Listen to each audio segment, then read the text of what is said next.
Good morning students. आज हमने अपना next chapter number 5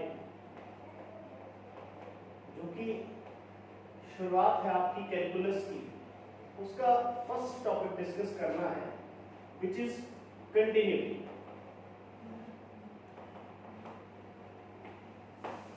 but continuity को स्टडी करने के लिए कंटिन्यूटी हमें तभी समझ में आ सकती है अगर हम इसको स्टडी करने के लिए पहले लिमिट्स को स्टडी करना पड़ता है, जो आपने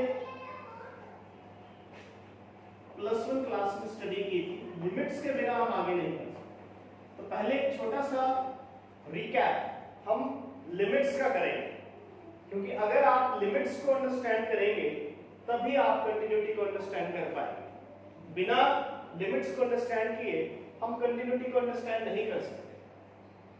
तो जहां तक लिमिट्स की बात है, तो लिमिट्स का अगर मैं आपको याद करवाऊं तो किसी पॉइंट x = a के ऊपर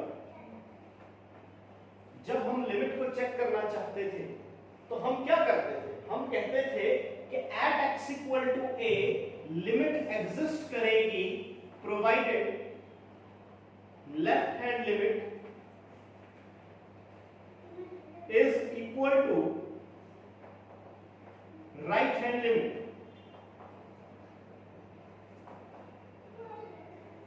अगर किसी पॉइंट x = a पे लेफ्ट हैंड लिमिट और राइट हैंड लिमिट बराबर होंगी तभी वहां एग्जिस्ट करेगी लिमिट। और लेफ्ट हैंड लिमिट के लिए हम क्या करते थे? लेफ्ट हैंड लिमिट के लिए हम x को पुट करते थे, put x = a - h where h tends to 0। और राइट हैंड लिमिट के लिए हम x को पुट करते थे a + h where h tends to 0।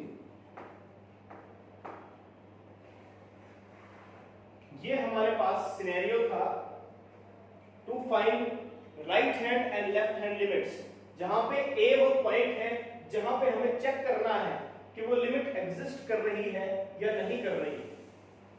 ठीक है, तो बिना लिमिट को यूज किए, क्योंकि हम कंटिन्यूटी को स्टडी नहीं कर सकते हैं, तो सबसे पहले मैंने ये आपको एक रिकैप लिमिट्स का बताया कि अगर आपको लिमिट्स निकालनी है तो आपको क्या करना पड़ेगा?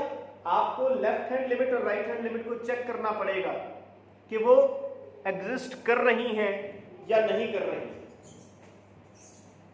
ओके, नाउ तो अब ये तो बात हुई लिमिट्स। अब लिमिट्स को हमने लास्ट क्लास में स्टडी कर लिया है, अब उससे आगे बात चल रही है कंटिन्यूटी। तो सबसे पहला क्वेश्चन हमें कंटिन्यूटी में जो हमारे दिमाग में आता है इसको स्टडी करते वक्त, वो ये आता है कि इसमें हम स्टडी क्या करने वाले हैं। तो देखिए, हमारे पास दो तरह के फंक्शंस होते हैं। एक होते हैं कॉन्टिन्यूअस और एक होते हैं डिसकंटिन्यूअस।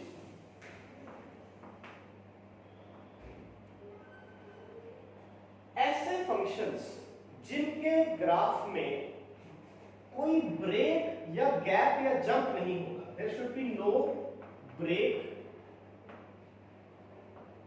और गैप और जंप, जिनके ग्राफ के अंदर कोई ब्रेक नहीं है, कोई गैप नहीं है, कोई जंप नहीं है, they are called continuous function.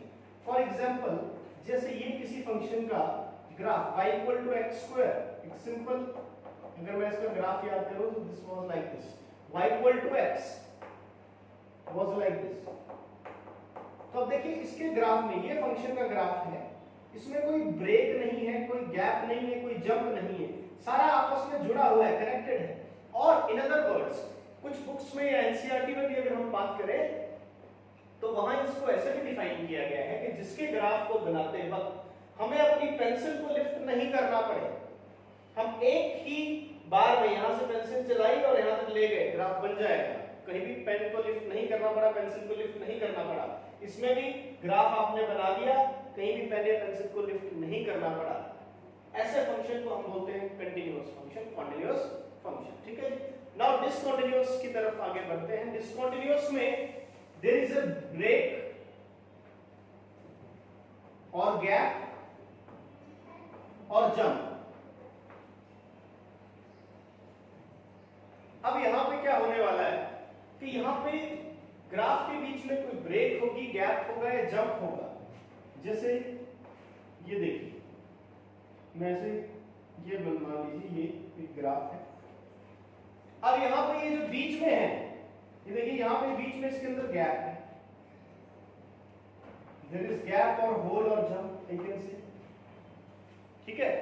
या ग्रेटेस्ट इंटीजर फंक्शन, एक अभी मैं आपको पढ़ाऊंगा, वैसे मैंने पढ़ा होता है क्लास में, ये उसका ग्राफ होता है। तो देखिए कि किस तरह से इसके बीच जंप्स हैं, ब्रेक्स हैं, टूटा हुआ है ग्राफ बीच बीच से।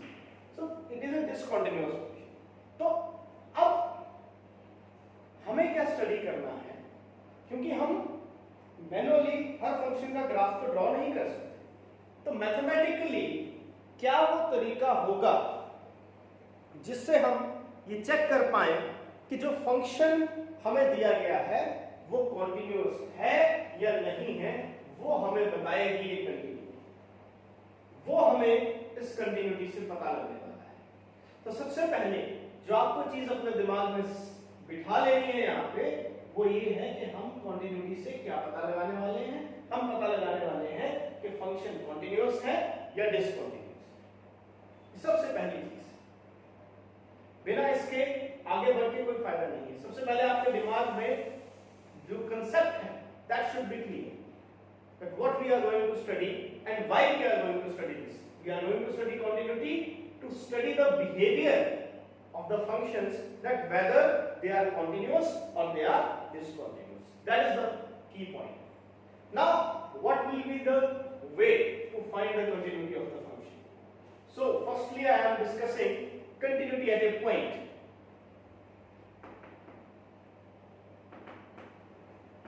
कि हमें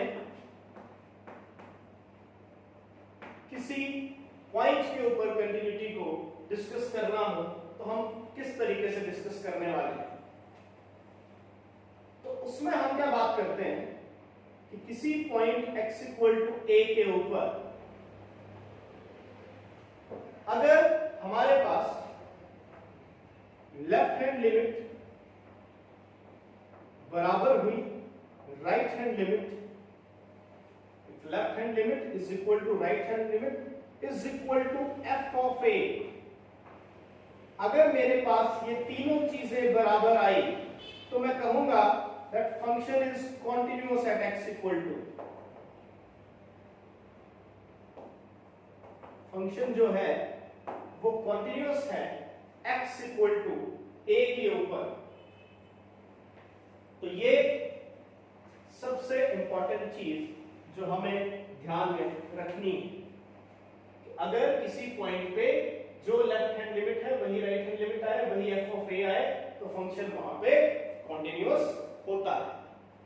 तो लेफ्ट हैंड लिमिट निकालने का भी मैंने आपको स्टार्टिंग में लेक्चर में बताया कि लेफ्ट हैंड लिमिट निकालने का मेथड है x को पुट करेंगे a minus h, where h is a very small number which tends to 0।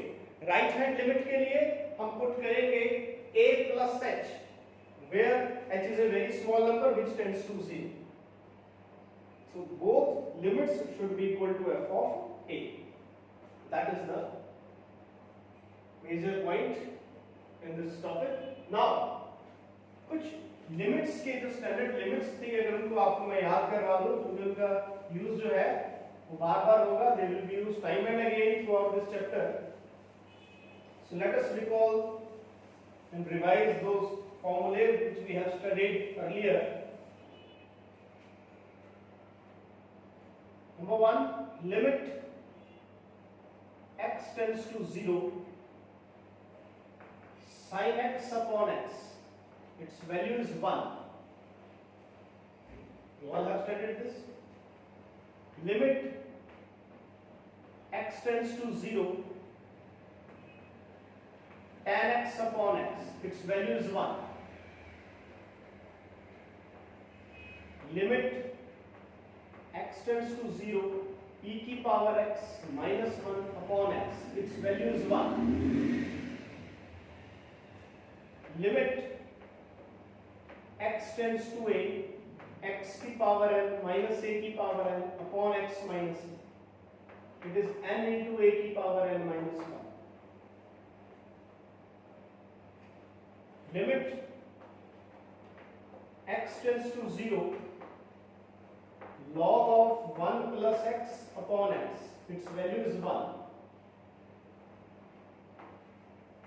Limit x tends to 0, a की power x minus 1 upon x, its value is log a on the base. तो ये कुछ standard limits हैं जिनमें से एक दो का एनसीईआरटी की अगर बात करूं, सिर्फ बोर्ड एग्जाम की बात करूं, तो इनमें से ज्यादातर आप sin x upon x, limit x tends to 0 इसका यूज करेंगे, इसका करेंगे और कहीं कहीं इसका करेंगे। बाकी पर पता आपको सारी होनी चाहिए, क्योंकि आपने आगे जब एग्जाम्स में अपीयर होना है तो वहां पे इसका यूज आने वाला है, तो इसलिए मैंने एक बार सारी की सारी यहाँ पे लिख दी हैं ताकि आप इनको ध्यान में रखें। बीच में कुछ स्टेप्स में डायरेक्टली हम इनका यूज करने वाले हैं। तो अब सबसे पहले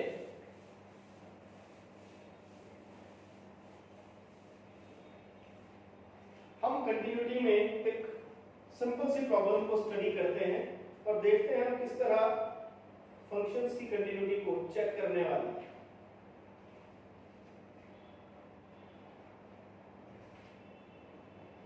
जैसे एनसीईआरटी का सिंपल सा क्वेश्चन है, f of x is equal to 2x square minus 1 at x equal to 3। मान लो इसको मुझे चेक करना है कि क्या ये फंक्शन 3 पे कॉन्टिन्यूअस है या नहीं। तो सबसे पहले मैं क्या करूंगा, I will find left hand limit. Left hand limit के लिए मैंने क्या किया, मुझे x को डालना होगा, क्या डालना होगा मुझे x को, 3 minus h where h tends to 0।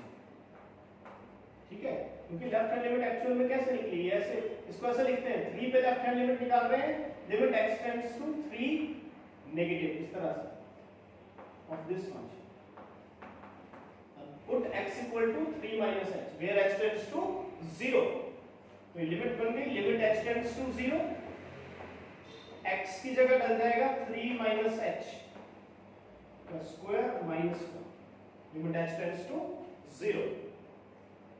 h को 0 डाल दिया, बच गया 2 into 3 का स्क्वायर, क्योंकि कोई डिटरमिनेट फॉर्म नहीं बनी, 2 ऐसी फॉर्म बन रही है जिसकी वैल्यू निकल सकती है, 2 into 3 का square, 2 into 9 minus 1, it is 70। ये हमने निकाल लिया। ठीक है जी। नाउ RHL की बात करता अगर यहाँ पे RHL इस तरह से लिखा जाता है, limit x tends to 3 positive 2x square minus 1। Now put x is equal to, right hand के लिए क्या प्लस h कर देते हैं, put x equal to 3 plus h। a का कौन कर रहा है 3, a कौन होता है, a वो होता है जहां पे लिमिट को चेक कर रहे हो। ठीक है, put x equal to 3 plus h where h tends to 0। So limit h tends to 0, 2 into 3 plus h का स्क्वायर माइनस 1, h को फिर से 0 डाल दिया, कोई दिक्कत नहीं है, 2 into 3 का square minus 1, 2 into 9 minus 1, it is 17। Now ये तो निकली है भाई LHL RHL। तीसरी चीज क्या निकालनी है, ये देखिए f of a मतलब f of 3, तो f of 3 भी निकाल देता हूं। f of 3 will be x की जगह सिंपल 3 डाल के 2 into 3 का स्क्वायर माइनस 1, 2 into 9 minus 1, ये भी 17 आया। ऑल 3 आर इक्वल, ये भी 17 है, ये भी 17 है, ये भी 17 है। जो लेफ्ट हैंड लिमिट है वही राइट हैंड लिमिट है और वही f of a है। तो यहां से मेरे पास तीनों इक्वल हैं, तो मैं बोलूंगा ये कंटीन्यूअस है एट x equal to 3। आप लिखेंगे as LHL is equal to RHL is equal to f of 3. So f of x is continuous at x equal to 3. ये x equal to 3 के ऊपर continuous है। तो यहां से ये जो हमारे पास कंटिन्यूटी का टॉपिक है, इसमें से आपको 3 मार्क्स का एक क्वेश्चन फाइनल एग्जाम में आता है। तो इसको करने के लिए आपको सबसे पहले तो लिमिट्स को अप्लाई करना सीखना होगा कि किस तरीके से आप लिमिट्स को अप्लाई करने वाले हैं। तो लिमिट्स को अप्लाई करने का तरीका हमने सीख लिया है कि हम लेफ्ट हैंड के लिए a माइनस एच डालेंगे, राइट हैंड लिमिट के लिए a प्लस एच डालेंगे। वो निकल गई तो फिर सिंपली f ऑफ a निकालेंगे और बात बनती चली जाएगी। अब यहां पर मेरे पास डिसकंटिन्यूटी को भी मैं थोड़ा सा डिस्कस कर लेता हूं। वैसे एनसीईआरटी में इस चीज को उतना ज्यादा डिस्कस नहीं किया है उसमें डिटेल में, बट मैं यहां पे बात करूंगा टाइप्स ऑफ डिसकंटिन्यूटी की, कि डिसकंटिन्यूअस कैसे कैसे फंक्शन हो सकता है।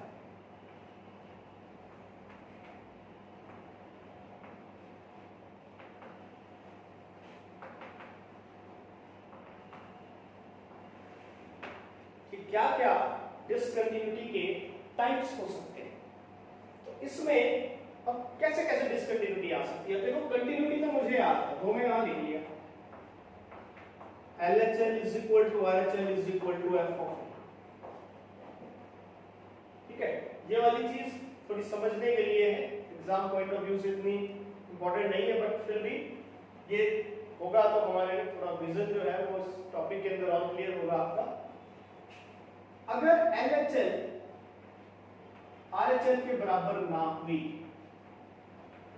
पहले ले लेते हैं LHL RHL के बराबर हुई but that is not equal to f of a। चलो पहले इसको कि लेफ्ट हैंड लिमिट और राइट हैंड लिमिट तो बराबर आ रही है बट f ऑफ a कुछ और है, तो भी फंक्शन कॉन्टिन्यूअस नहीं होता है। क्यों? क्योंकि तीनों बराबर चाहिए।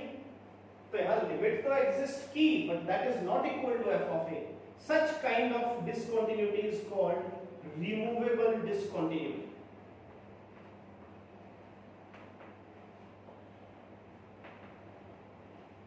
क्योंकि इसको तो हम रिमूव कर सकते हैं by changing the value of f of a। That is called removable discontinuity. But अगर ऐसा हो कि आपकी लिमिट से बराबर नहीं है, लेफ्ट हैंड लिमिट की वैल्यू कुछ और आई, राइट हैंड लिमिट की वैल्यू कुछ और आई, तो अब लिमिट ही एग्जिस्ट नहीं करी, ये दोनों ही बराबर नहीं है, तो तीसरे को देखते रहो, उसकी वैल्यू जो मर्जी होती रहे, कोई फर्क नहीं पड़ने वाला, क्योंकि ये दोनों ही बराबर नहीं हो रहे, लिमिट ही एग्जिस्ट नहीं की है। तो इस केस में that is called discontinuity of first kind.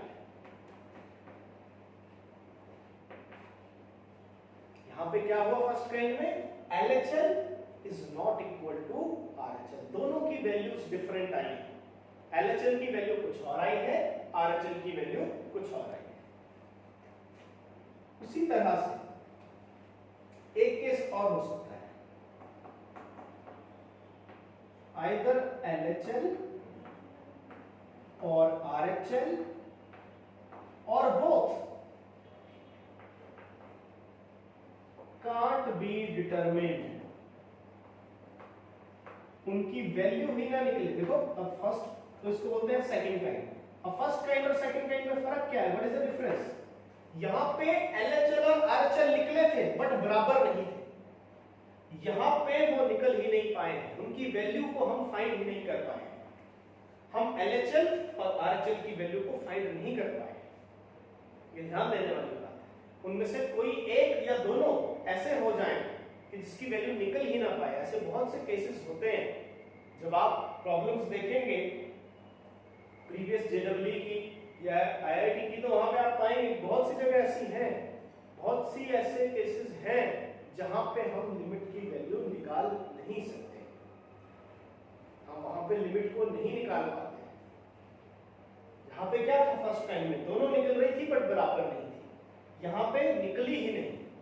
और रिमूवेबल में दोनों तो बराबर थी but F of a different था। तो ये हमारे पास तीन मेजर कॉजेस है डिसकंटिन्यूटी ऑफ ए फंक्शन में। तो ये भी आपको पता होना चाहिए, क्योंकि कई बार कॉम्पिटिटिव एग्जाम्स में, जैसे एनडीए का एग्जाम है, एनडीए के अंदर वो इस तरह से डिसकंटिन्यूटी की बात अगर करेगा तो उसकी टाइप भी कई बार पूछ सकता है। तो इसलिए टाइप्स ऑफ डिसकंटिन्यूटी भी जो है वो भी आपकी नॉलेज में होना चाहिए। तो ये है हमारे पास कंटिन्यूटी का थ्योरी पार्ट, कि कैसे हम फंक्शन का पता करते हैं कि वो कॉन्टिन्यूअस है या नहीं। मैं फिर से लास्ट टाइम रिपीट कर रहा हूं, कैसे पता करेंगे? लेफ्ट हैंड लिमिट निकालेंगे कैसे, put x equal to a minus h। Right hand limit निकालेंगे put x equal to a plus h and both should be equal to f of a, तब वो फंक्शन वहां पे कॉन्टिन्यूअस रहेगा। एक problem और देखते हैं और फिर उसके बाद आज का लेक्चर यहीं पे कंक्लूड करते हैं।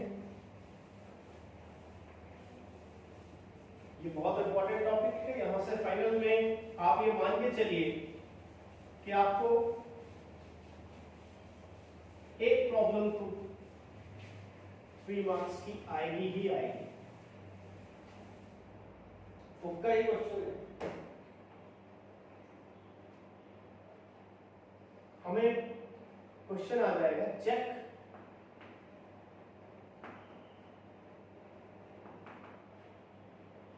The continuity of f of x equal to mod x upon x at x is equal to 0। ये हमारे पास इसका प्रॉब्लम है, बुक की प्रॉब्लम है। फाइनल में 3 to 4 टाइम्स ये आ चुकी है।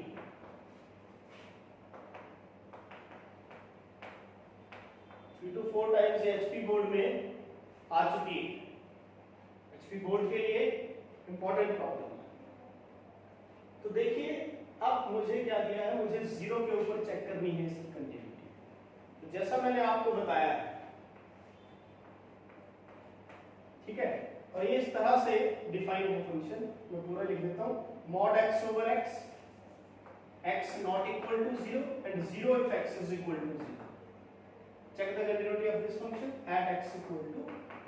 ठीक है, इस तरीके से फंक्शन डिफाइन है। इस तरह से आप लिख लीजिए। आपकी बुक में ये एक्सरसाइज में प्रॉब्लम है, एक्सरसाइज 5.1 में फंक्शन दिया है mod x upon x, x not equal to 0, मतलब x जब 0 नहीं है तो ये है, और 0 पे इसकी वैल्यू 0 है, मतलब f of 0 ऑलरेडी दे दिया है, f of a आपको दिया हुआ है 0 के बराबर।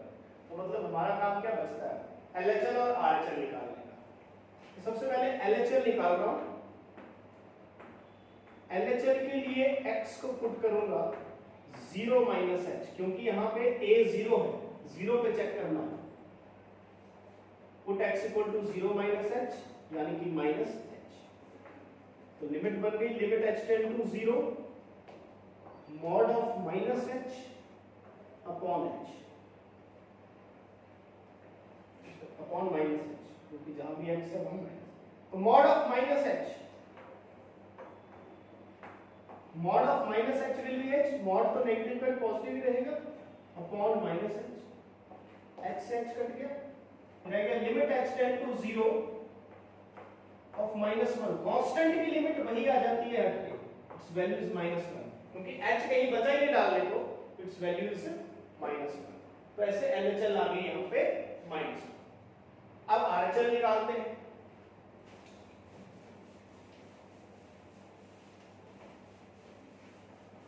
स्टार्टिंग वाला स्टेप वो आप लोग लिख लिया करो, यहां से 0 पे निकाली थी तो कैसे लिखा जाना था LHL के लिए, limit x tends to 0 negative mod x अपॉन x। ओके, ये अंडरस्टूड है। RHL के लिए मतलब RHL 0 पे निकाल रहे हैं तो limit x tends to 0 positive mod x अपॉन x। Now put x is equal to 0 plus h, that means h। तो ये हो गया limit h tend to 0 mod h upon h, limit h tend to 0 mod h is h, ये cut गया, limit h tend to 0 of 1. Now it is a constant, so its limit will be 1, क्योंकि h कहीं बचा ही नहीं है डालने। तो अब देखिए यहीं पे बात क्लियर हो गई है, लेफ्ट हैंड लिमिट तो -1 आई है, but right hand limit plus का 1 आई है। तो यहां से मैं ये कह सकता हूं कि ये फंक्शन कॉन्टिन्यूअस नहीं है, because LHL is not equal to RHL। So function is discontinuous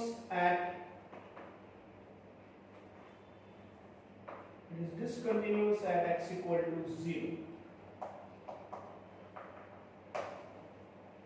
ये डिसकंटिन्यूअस है x इक्वल टू 0 पे। तो 3 से 4 बार फाइनल एग्जाम में ये क्वेश्चन जो है वो पूछा जा चुका है, तो इंपॉर्टेंट है आपके फाइनल एग्जाम के लिए भी। तो आज का लेक्चर यहीं पे कंक्लूड करते हैं। आपने आज इस सारे लेक्चर को देखना है, जो प्रॉब्लम्स मैंने यहाँ डिस्कस की हैं उनको नोट करना है अपनी नोटबुक में, और अगले लेक्चर में मैं फिर इस एक्सरसाइज को आपको सॉल्व करवाऊंगा। बहुत कुछ है यहाँ पे सीखने को, बहुत कुछ है आपस में कोरिलेट करने को। This is basis of your entire calculus. तो ध्यान रखो, अब यहाँ से जो +2 का मेजर पार्ट है वो स्टार्ट हो रहा है। आपका डिफरेंशिएशन, इंटीग्रेशन, सारा का सारा जो बेस है वो यहीं से बनता चला जाएगा। कैलकुलस का जो मेजर पार्ट है वो यहाँ से स्टार्ट होता है। ध्यान रखिए, कोई कॉम्पिटिटिव एग्जाम देना है, चाहे आपका फाइनल एग्जाम है, चाहे आपका मैथमेटिक्स की बेसिस की बात है, जो आपका बेस है वो यही पार्ट बनाने वाला है। तो कुछ भी आपके माइंड में जो भी यहाँ से दिक्कत आती है उसको मेरे साथ डिस्कस करिए, से आप व्हाट्सएप पे प्रॉब्लम्स पूछिए, जो आपके डाउट्स हैं उनको पूछिए, बट कोई भी अपने माइंड में जो डाउट है उसको कैरी फॉरवर्ड नहीं करना है आगे के लिए, क्योंकि यहीं से आगे अब देखिए जैसे हम कंटिन्यूटी को कंप्लीट करेंगे, after that we will start differentiation. ये सभी टॉपिक्स आपस में इंटरलिंक्ड हैं, स्टेप बाय स्टेप हम आगे बढ़ते चले जाएंगे कैलकुलस में। तो इसको ध्यान से करिए, कुछ नहीं है, सिर्फ लिमिट का कंसेप्ट लगाने आना चाहिए। थोड़ी सी प्रैक्टिस करोगे अपने आप आपको ये चीज समझ में आ जाएगी। 3 मार्क्स का क्वेश्चन है, पक्का फाइनल में क्वेश्चन आने के चांसेस हैं। टिल देन थैंक्स, और नेक्स्ट लेक्चर में फिर आगे कंटिन्यू